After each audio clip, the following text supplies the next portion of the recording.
गर्मजोशी के साथ यहां उपस्थित होना इस बात का सूचक है, इस बात को इशारा करता है कि आप सब लोगों ने वर्तमान व्यवस्था को उखाड़ के फेंकने का और विशुद्ध भारतीय जनता पार्टी के कमल के निशान का आह्वान करने का अपने संकल्प ले लिया।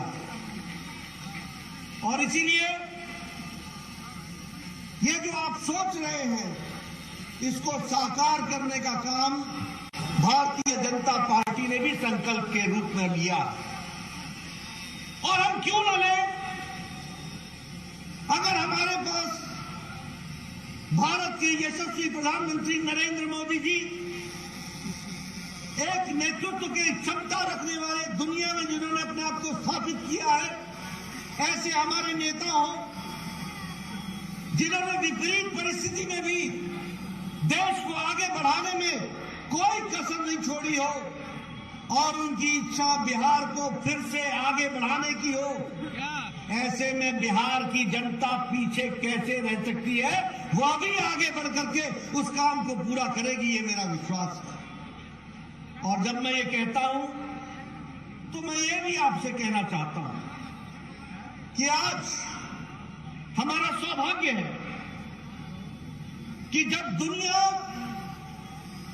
विभिन्न संकटों से गुजर रही है, फिर चाहे वो कोरोना की मार हो, फिर चाहे वो यूक्रेन का युद्ध हो, फिर चाहे वो सप्लाई चेन की मुसीबत हो, फिर चाहे वो महंगाई का विषय हो, जब सारी दुनिया जूझ रही है तो मैं बड़े गौरव के साथ और फख्र के साथ ये कह सकता हूं कि इन विपरीत परिस्थिति में भी भारत को आगे बढ़ाने का काम किया है तो भारत के यशस्वी प्रधानमंत्री नरेंद्र मोदी जी ने किया।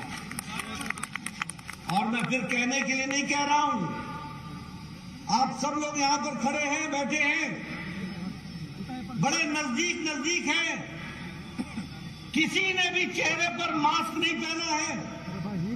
हालांकि हिदायत दी गई है कि मास्क पहनो, पर आप नजदीक नजदीक खड़े हैं।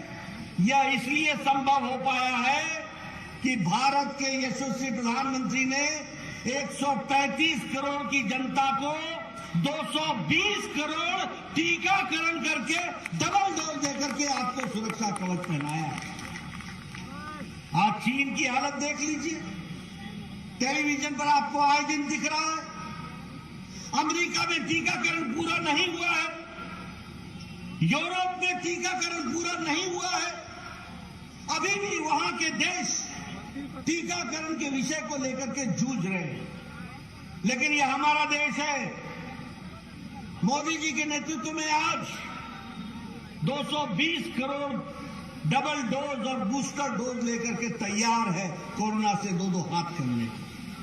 अगर मैं बात करूं तो एक समय था, मैं पूर्व में स्वास्थ्य मंत्री भी रहा हूं, इस देश में 25 साल लग गए टेटनस की दवा को आने में, इस देश में 28 साल लग गए ट्यूबरक्लोसिस की दवा को आने में, इस देश में 30 साल लग गए, इस देश में 25 से 30 साल पल्स पोलियो के 2 बूंद को पहुंचने में लग गए, इस देश में 100 साल लग गए जापानी बुखार की दवा को पहुंचने में। 1906 में जापान में दवा बन गई थी और भारत में गोरखपुर में, जहां से हरीश द्विवेदी आते हैं, यह दवा 2006 में पहुंची जब योगी जी वहां के सांसद हुआ करते थे। 100 साल, 100 years। लेकिन 2020 के जनवरी में कोरोना आया, 2020 के अप्रैल में मोदी जी ने टास्क फोर्स बैठाया और भारत सरकार की तरफ से साइंटिस्टों को प्रोत्साहित किया गया, कंपनियों को प्रोत्साहित किया गया और 9 महीने के अंदर एक नहीं 2 वैक्सीन बना करके भारत खड़ा हो गया। ये बात भी हमको याद रखनी चाहिए। और आज हम 100 देशों को वैक्सीन मैत्री में वैक्सीन दे चुके हैं, 48 देशों को हम मुफ्त दे चुके हैं। 1.5 करोड़ डोज हम मुफ्त दे चुके हैं। ये भारत का एक आत्मनिर्भर का परिचय है जिसको हमको समझना चाहिए। इसलिए विकास की अगर हम बात करें, देश को आत्मनिर्भर होने की बात करें, तो नए नए आयाम हम लोगों ने स्थापित किए। अभी ये यूक्रेन का युद्ध हुआ, कौन सा ऐसा देश है जो अपने नागरिकों को वापस लाया हो? कौन सा ऐसा देश है? क्या अमेरिका लेकर के आया था? क्या ऑस्ट्रेलिया लेकर के आया? क्या हमारे पाकिस्तान के लोग लेकर के आए? क्या बांग्लादेश के लोग लेकर के आए? क्या श्रीलंका के लोग लेकर के आए? लेकिन भारत के यशस्वी प्रधानमंत्री ने एक समय में पुतिन से बात की, एक समय में ज़ेलेंस्की से बात की, यूक्रेन का युद्ध रुकवाया और 32,000 छात्र सुरक्षा के साथ वापस भारत पहुंचाया। ये भारत का बदल की तस्वीर। 32,000। और एक बात और सुन लीजिए कि हमारे देश का तिरंगा झंडा लेकर के दूसरे देश के विद्यार्थी भी, वो भी सुरक्षित भारत पहुंच गए। यह भी कमाल की बात है। अगर मैं बात करूं, आज 200 साल राज किया हमको ब्रिटेन ने, ब्रिटानिया ने हमको 200 साल राज किया। आज इस आर्थिक मंदी में भी भारत ने ब्रिटानिया को पछाड़ करके दुनिया की हम 5वें नंबर की अर्थव्यवस्था बन गए हैं। दुनिया के हम 5वें नंबर की अर्थव्यवस्था। मैं आपको बताना चाहता हूं, 8 साल पहले 92%, यहां रविशंकर जी बैठे, हमारे पूर्व आईटी मंत्री हैं, जब ये मंत्री बने थे तो 92%, 92% मोबाइल दुनिया से भारत को आता था। 92%। आज 97% भारत मैन्युफैक्चर कर रहा है मोबाइल और दुनिया को दे रहा है। मैं ठीक बोल रहा हूं रविशंकर जी? 97% दुनिया को मोबाइल दे रहा है। सारी मैन्युफैक्चरिंग यहां हो रही है। स्टील में हम, इस्पात में हम दूसरे नंबर के मैन्युफैक्चरर हो गए, दूसरे नंबर के। अगर हम बात करें केमिकल्स में, तो हमारा एक्सपोर्ट 6 गुना बढ़ गया है। इलेक्ट्रॉनिक्स में हमारा एक्सपोर्ट, हमारा निर्यात 7 गुना बढ़ गया है। अगर हम बात करें दवाइयों की, तो दुनिया के प्रगतिशील देशों की फार्मेसी भारत बन गई है और दुनिया को सस्ती दवा देने का काम भारत ने पकड़ा है। ये आत्मनिर्भर भारत खड़ा हो गया और ये सब मोदी जी के नेतृत्व में हुआ है। लेकिन हम यही नहीं रुके हैं। मैं यहां वैशाली में आया हूं। बताइए, आपको गैस का कनेक्शन मिला है कि नहीं मिला है? बताइए बहने, आपको गैस का कनेक्शन मिला है कि नहीं मिला है?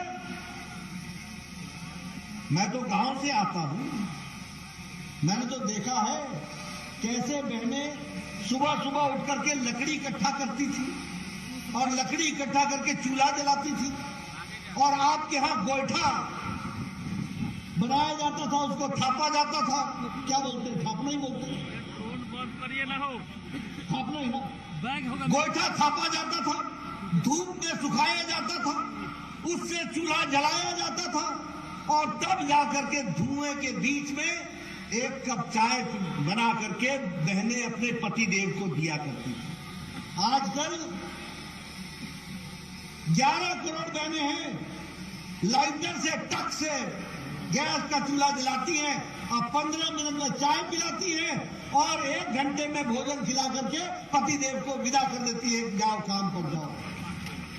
ये महिला सशक्तिकरण हुआ। मैं बिहार में बचपन में न गुजरा, मैं आपके सामने वो तस्वीर कहना नहीं चाहता हूं, लेकिन क्या ये सच्चाई नहीं थी कि सुबह सूरज उगने के पहले और शाम को सूरज ढलने के पहले बाद हमारी बहनें गांव से निकल करके झुंड की झुंड अपने दैनिक नित्य कर्म के लिए जाया करती थी? क्या ये तस्वीर नहीं देखी? जब मोदी जी ने कहा स्वच्छता अभियान, तो लाल किले पर जब ये बात कही तो उनका मजाक बनाया गया। कहा कि भारत का प्रधानमंत्री शौचालय की बात कर रहा है, वो भी लाल किले से। वो इसलिए मजाक उड़ा रहे थे कांग्रेसी भाई क्योंकि उन्होंने गरीबी देखी नहीं थी, उनको मालूम नहीं था। आज 12 करोड़ बहनों को इज्जत घर दे करके अगर भारत की महिलाओं को इज्जत दिया है तो नरेंद्र मोदी जी ने दिया। 12 करोड़ बहनों को। मेरा बचपन पटना में गुजरा, मैं आसपास के गांव देखा है, मैं जानता हूं। मुझे मालूम है ढिबरी क्या है, मुझे मालूम है लालटेन क्या है, मुझे मालूम है रात कैसे गुजरती थी। ढिबरी जलावा हो, ढिबरी जलावा हो। आज 18,000 गांव थे बिना बिजली के, 18,000 गांव। आज मोदी जी ने 18,000 गांवों को बिजली से युक्त कर दिया है और 2.5 करोड़ घरों तक बिजली पहुंचा दी है। ये आप समझिए। बताइए आजादी आपको किसने दी? कैसी आजादी थी? आप बताइए। प्रधानमंत्री गरीब कल्याण अन्न योजना मिल रही है कि नहीं मिल रही है? 5 किलो गेहूं मिलता है कि नहीं मिलता है? 5 किलो चावल मिलता है कि नहीं मिलता है? आज भारत अति गरीबी में 1% से भी नीचे हो गया। जिसको गरीब भारत बोलते थे उसमें अति गरीबी 1% से नीचे आ गई। और ये इसलिए आई है कि प्रधानमंत्री मोदी जी ने 80 करोड़ की जनता को 2 वक्त की रोटी का इंतजाम किया। 5 किलो गेहूं, 5 किलो चावल और 1 किलो दाल देने की व्यवस्था की है। मुझे याद है मैं जब पहली बार एमएलए बना तो मेरे पास, और आप सब लोग जितने एमएलए बने सबका आपने देखा होगा, इसका इलाज कराना है, इसका बाईपास होना है, इसको स्टंट लगना है, इसका किडनी का ऑपरेशन होना है, इसका गुर्दे का ऑपरेशन होना है, इसका लीवर का ऑपरेशन होना है, इसको 3 लाख लगेगा, इसको 2.5 लाख लगेगा। और मैं स्वास्थ्य मंत्री होता था और मैं कहता था देखो भैया मैं इतना तो नहीं दे पाऊंगा, कुछ तुम इंतजाम कर लो, मैं तुमको 1 लाख दे देता हूं। मन में पीड़ा रहती थी कि ये 1 लाख दिया है, इससे बचेगा कि नहीं बचेगा मुझे मालूम नहीं, क्योंकि उसके पास अगर व्यवस्था और नहीं हुई तो ऑपरेशन नहीं होगा। लेकिन मोदी जी आए, भारत के प्रधानमंत्री बने, उन्होंने मुझे स्वास्थ्य मंत्री बनने का मौका दिया और कहा नड्डा कुछ बड़ा करना है और देश के गरीब लोगों की हमको स्वास्थ्य सुरक्षा देनी है। आपको जानकर खुशी होगी कि मोदी जी ने आयुष्मान भारत में 10 करोड़ 74 लाख परिवार यानी 50 करोड़ लोग, और 50 करोड़ लोग का मतलब होता है सारी अमेरिका की जनसंख्या, सारी मेक्सिको की जनसंख्या, सारी कनाडा की जनसंख्या और आधी यूरोप की जनसंख्या जोड़ लो तो भारत का आयुष्मान भारत बनता है। इस बात को समझना चाहिए। और क्या किया? इन गरीब लोगों को 5 लाख रुपए का गंभीर बीमारी से लड़ने के लिए स्वास्थ्य का कवच दिया, 5 लाख रुपए, और हर साल दिया। अगर 2022 में आपका 5 लाख खर्च हो गया तो 2023 की जनवरी को मोदी जी फिर से आपके लिए 5 लाख रुपए लेकर के तैयार हैं कि अगर कोई गंभीर बीमारी होती है तो आपका इलाज होगा। क्या ये बदलता भारत है कि नहीं है? बोलिए, ये बदलता भारत है कि नहीं है? बदलता भारत है कि नहीं है? मैं यहां से आ रहा था, अभी मैं निकला। आप बताइए ये जेपी सेतु कब बना? आप बताइए ये नेशनल हाईवे पर काम कब चला? आप बताइए ये फ्लाईओवर कब बन रहे हैं? आप बताइए विकास के लिए आपके गंगा पर ही 5 बड़े ब्रिज बन रहे हैं कि नहीं बन रहे? बन रहे हैं कि नहीं बन रहे? 5 बड़े ब्रिज। एक क्रांति आ रही है। मैं जब हेलीकॉप्टर से कई बार जाता हूं तो हर नदी पर देखता हूं कहीं ना कहीं कोई न कोई पौवा खड़ा हो रहा है, कोई न कोई ब्रिज बन रहा है। ये 3 किलोमीटर का है, ये 6 किलोमीटर का है, ये 7 किलोमीटर का है। आप तो 6 और 7 किलोमीटर गिनते हैं ना, मैं तो गिनता हूं कि पैसे कितने लगे तो पता लगता है ये 1,500 करोड़ का है, ये 2,500 करोड़ का है, ये 3,000 करोड़ का है, ये हजारों करोड़ की ब्रिज आज बन रहे हैं। ये बिहार की तस्वीर और तकदीर बदल डालेंगे, इस बात को भी हमको याद रखना चाहिए। और मित्रों, मैं बड़े गौरव के साथ कहता हूं ये सब काम कब हुए? जब भारत के प्रधानमंत्री मोदी जी बने। 1,25,000 करोड़ का मोदी जी ने ऐलान किया था। 56,000 करोड़ की तो आपकी सड़कें बन रही हैं, नेशनल हाईवे बन रहे हैं। 3,000 किलोमीटर की आपकी नेशनल हाईवे थी, आज 5,500 किलोमीटर की नेशनल हाईवे बन रही है। एक नए इंतजाम के साथ काम हो रहा है। लेकिन हाँ, एक बात मैं जरूर कहना चाहूंगा कि ऊपर से हम लक्ष्मी तो पूरी दे दें, लेकिन अगर नीचे जंगल राज हो तो लक्ष्मी का क्या करना। मैं ठीक बोल रहा हूं क्या? अगर ऊपर से हम आपकी मदद भी कर दें और नीचे अगर जंगल राज हो तो क्या होगा? भ्रष्टाचार होगा, और भ्रष्टाचार के साथ साथ विकास में गतिरोध होगा। मैं यहां बैठा हूं, अभी गोपाल ठाकुर जी मेरे को मिले थे। मैं जानना चाहता हूं, मैंने नीतीश जी से एक बार नहीं 4-4 और 5-5 बार बतौर स्वास्थ्य मंत्री कहा कि दरभंगा का all India institute of medical sciences के लिए जमीन दीजिए। बड़ा मुश्किल से जमीन मिली है, लेकिन मैं हिमाचल से आता हूं, मैंने भी एक बिलासपुर में एम्स बनाया। कोरोना के दौरान भी 5 साल के अंदर एम्स का शिलान्यास भी किया और एम्स बन करके तैयार भी हो गया। ये स्थिति हुई है, लेकिन बिहार में चीजें खिसकती नहीं है। फिर भी हमने कहा है 1,200 करोड़ रुपए भारत सरकार ने, मोदी जी ने दरभंगा के all India institute of medical sciences के लिए दे दिए हैं। बिहार सरकार ने 85 एकड़ जमीन हमको दे दी है। हमको 200 एकड़ चाहिए, उसकी व्यवस्था करनी होगी और उसको आगे बढ़ाना होगा हर दृष्टि से। आप बताइए, ये शाहनवाज हुसैन हमारे मंत्री थे, इन्होंने मखाना इंडस्ट्री को आगे बढ़ाने का काम किया कि नहीं किया? और जहां छोड़ा वहीं रुक गया, जहां छोड़ा वहीं रुक गया। आप बताइए, ऐसी सरकार को रहने देना है क्या? ऐसी सरकार को रहने देना है क्या? मुझे नहीं मालूम कि नीतीश जी ने जो भी फैसला किया ये उनको मुबारक, वो जाने, लेकिन क्या सोच के किया? बिहार की जनता का क्या किया? भारतीय जनता पार्टी, हमारे कार्यकर्ता, हम सब लोग बिहार को विकास की ओर ले जाना चाहते थे। अब मैं नीतीश जी के लिए उन शब्दों का प्रयोग नहीं करूंगा जिन शब्दों के साथ आजकल उनका वो पर्यायवाची बन गए, लेकिन मैं इतना जरूर कहूंगा कि उन्होंने बिहार की जनता के जनादेश का निरादर किया। उन्होंने बिहार की जनता के जनादेश का अपमान किया और उन्होंने बिहार की जनता को धोखा दिया। बोला नीतीश जी धोखा देलन की ना? धोखा देलन की ना? आयकर जवाब दिए जाएगी ना? जवाब दिया जाएगी ना? और जवाब दिया जाए प्रजातंत्र के रूप में। कहा कि हम गणतंत्र के जननी के धरती पर खड़ा बा, हम भारत के गणतंत्र की जननी की धरती पर खड़े हैं, इसलिए प्रजातांत्रिक तरीके से इसका जवाब दिया जाएगा। हम यहां पर सत्ता भोगने नहीं आए थे, हम कुर्सी पर बैठने नहीं आए थे, हम बिहार की जनता की सेवा के लिए आए हैं।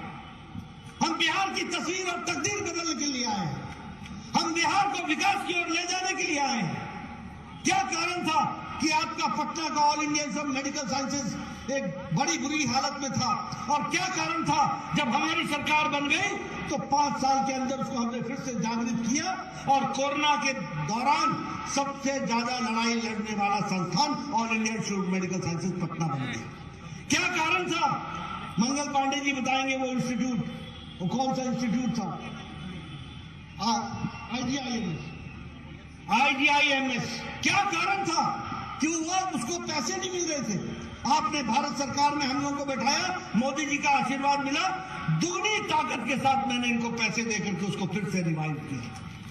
क्या कारण था कि वही PMCH Patna medical college hospital, जहां मैं भी जन्म लिया हूं, वो वहीं का वहीं खड़ा था।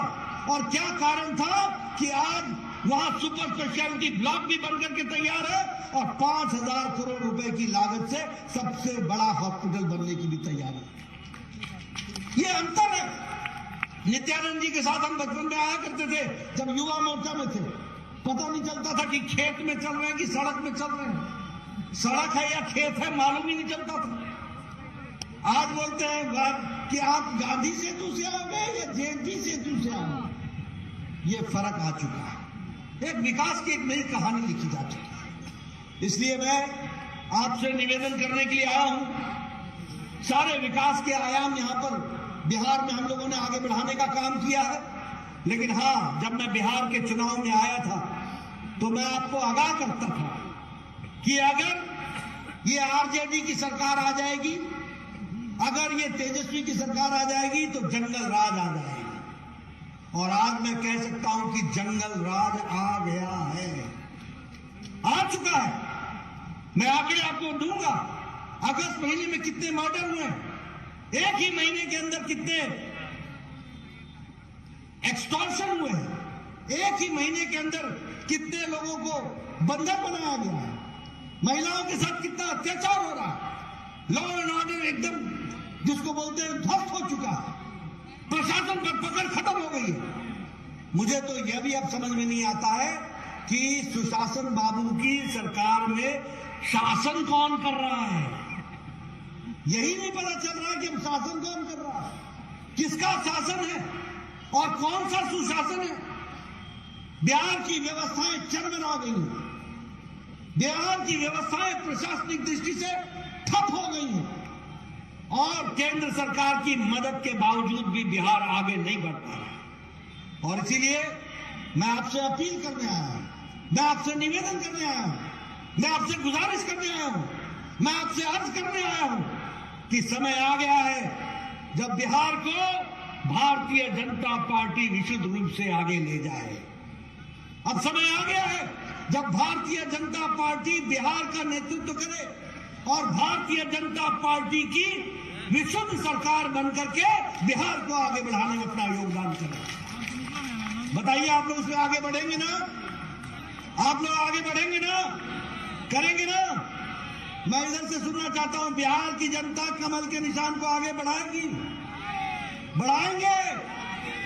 मित्रों, मैं इस खंड में आपका ज्यादा समय नहीं लेना चाहता हूं, काफी देर हो गई है। बहुत से मुद्दे मैं बोलना चाहता था, लेकिन मैंने कहा कि मैं फिर आऊंगा और आपके साथ और विस्तृत से बात करूंगा।